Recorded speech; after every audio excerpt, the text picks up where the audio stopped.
Good day mga kaibigan. Ngayon pag-usapan natin kung ano-ano ba yung mga common mistake or yung common na kamalian pagdating sa solar setup. So marahil alam naman natin na hindi naman talaga perfect yung lahat ng bagay. May mga lapses talaga nangyayari. Hindi man natin ginugusto pero minsan talaga hindi naiiwasan dahil siyempre hindi natin masabi kung ano yung naging dahilan. Pero dahil nga nandito na tayo sa industry na to, kailangan nating isaalang-alang yung mga ganitong bagay. No? So meron po akong hinandang 7 common mistakes. Disclaimer lang po, ito po ay based lamang sa aking opinion and experience and sa mga nakikita ko online na mga naging mali sa pag-set up ng solar panel, especially sa mga households. So meron po tayong 7. Number 1 po doon ay incorrect sizing. So, minsan po, sobrang laki, minsan naman sobrang liit. So, ano po ba yung magiging impact nun? Especially sa end user, no? Kung sobrang liit, baka hindi niya naman magamit or hindi niya naman makita or maramdaman yung usage talaga ng solar panel. Kaya nga siya nagpakabit is dapat talagang ma-feel niya o maramdaman niya, makita niya sa bill niya na gumagana yung solar setup. Kung sobrang laki naman po, baka naman sobrang laki ng ibinayad niya tapos ang liit naman pala ng load niya. So, ganun din po yun. Malaki din yung magiging epekto sa end user, lalong-lalo na doon sa investment niya. So, tayo po as nag-set up ng solar, kailangan po talagang pakitaan natin sila ng computation kung bakit tayo nag-arrive sa ganong capacity ng solar. So, ang maganda po doon, explain natin ng maigi sa kanila yung mga option na pwede natin gawin. So, para maiwasan yung wrong setup, dapat yung tama lang po yung ibibigay natin sa kanilang capacity based on your computation. Number 2 po ay yung placement ng solar panel. Kung baga, yung positioning nyo po kung saan nyo ilalagay, syempre dapat nasa tamang lugar siya. Meron po tayong tinatawag na solar tracking. So, dapat po alam natin kung saan natin ipuposition yung solar panel na makakapag-harvest tayo to the maximum level. So, kung ilalagay po natin yan doon sa may mga shading or yung may mga anino na tinatawag, so, hindi po natin ma-maximize yung harvest natin noon. So, kailangan pag-aralan talaga natin yung paglalagyan natin ng solar panel sa mga bubong natin. So, hindi pwedeng lagay lang tayo ng lagay. Hindi naman natin ma-maximize yung harvest. Yung number 3 po, yung not considering the roofing condition ng isang bahay. So, napakahalaga po na i-check natin yung condition ng bubong ng isang bahay. Meron po kaming nakita na talagang bubong niya is wood or kahoy. Sa mga ganong sitwasyon po, wala tayong magagawa doon. Kasi yun na yun.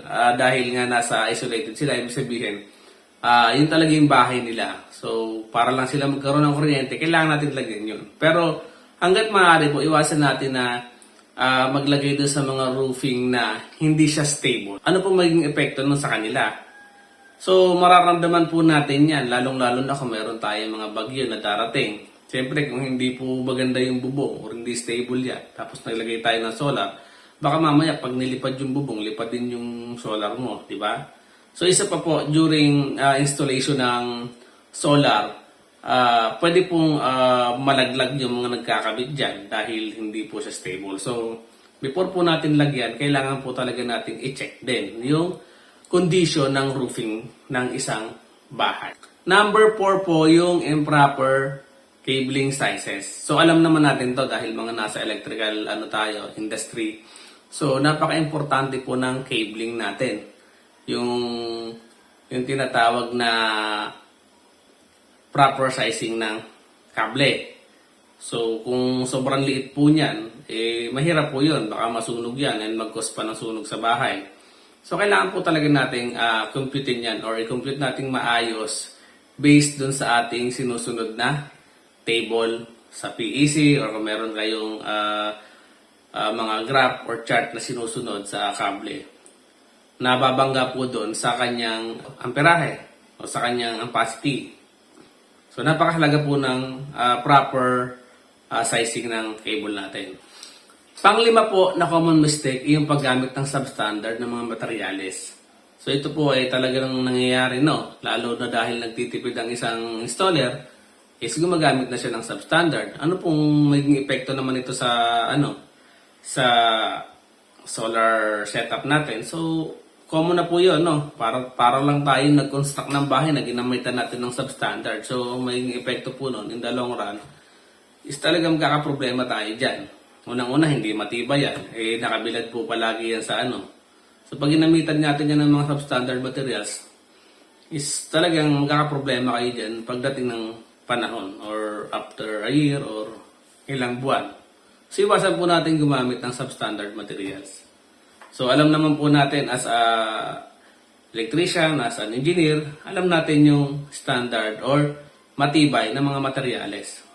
Iwas po tayo sa substandard dahil yung pangalan po natin yung nakataya dito. And syempre, ang pinakamahalaga po ay maalagaan natin yung seguridad or security ng ating mga customer. Hindi lang po para makabenta tayo, kailangan po natin talagang tulungan din na maging panatag or kampante yung mga customers natin.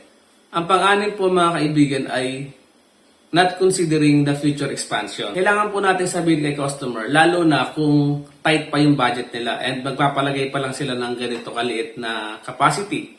So, kailangan po natin silang i-inform na baka gusto nyo pong magpalaki na ng inverter para pag dumating ang araw na nagplano na sila na magdagdag ng solar panel, hindi na po doble-doble yung gastos. Imagine niyo po, for example, ang gusto nyo lang ipakabit is 1.5 kilowatt or 1.2 kilowatt, ganun.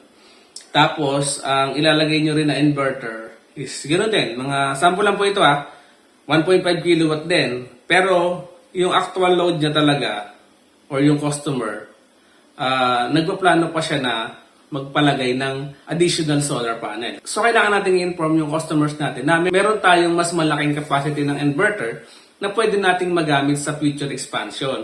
Kasi kung gagamitan po natin ng maliit na inverter, masasayang po yung inverter na nilagay natin kasi hindi na siya pwedeng lagyan ng other solar panel kasi yun lang yung capacity niya. Wherein, kung sasabihin po natin sa customer natin, i-explain natin na ganito po, ganito sir, na mas maganda, ganito lang ilagay nyo, para in the future, solar panel na lang yung ating idadagdag, hindi na natin kailangan magpalit pa ng inverters. So, yun po yung sinasabi ko na not considering the future expansions. Ikapito po na common mistakes, siyempre dahil siguro excited na paganahin, excited na kumita, yung mga small things na bagay na dapat na-check natin bago i-commissioning or bago paganahin yung solar o bago i-turn over doon sa may-ari, nakakalimutan natin. Katulad po ng mga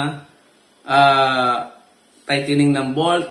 Kung maluwag po yung pagkakahigpit ng tornilyo, loose connection po yan. So, in the near future, magbabagay yan, masusunog po yan, mga kaibigan. And isa pa, yung polarity ng ating mga battery or ng mga terminal natin. So, minsan, kakamadali natin, hindi na natin gano'n na-check yung mga ganon. So, kailangan po nating i-check itong maigi dahil napaka-risky po nito. So, lalong-lalo na nasa electrical tayo, kailangan po talaga natin i-consider yung mga ganitong bagay. So, yun. Kung ikaw po ay katulad ng installer or sa mga nagdi-DIY, pwede nyo pong i-consider itong mga tips na to. Dahil ang kalaban po kasi talaga natin dito ay yung mga bagay na hindi natin inaasahan na pwedeng mangyari. Especially po, nasa electrical tayo, like yung sinasabi, na ang electrical po ay kadikit ng fire. So, kailangan natin talaga magdoble ingat. Dahil di lang sa possible na magkaroon ng sakuna, and syempre, kailangan natin pangalagaan or pahalagahan yung mga pera na ini-invest sa atin ng mga customers natin. So, kasi sila talaga yung number one na dapat nating isaalang-alang dahil sila yung ating talagang customers. So, kung nagustuhan niyo po yung video na to, paki-like and share na lang po ng video na to and paki-follow na rin po ako sa Facebook page. Again, I'm JP Tuazon. I'm an electrical engineer, businessman, and employee also. So maraming salamat po sa inyo and God bless us all and bye-bye!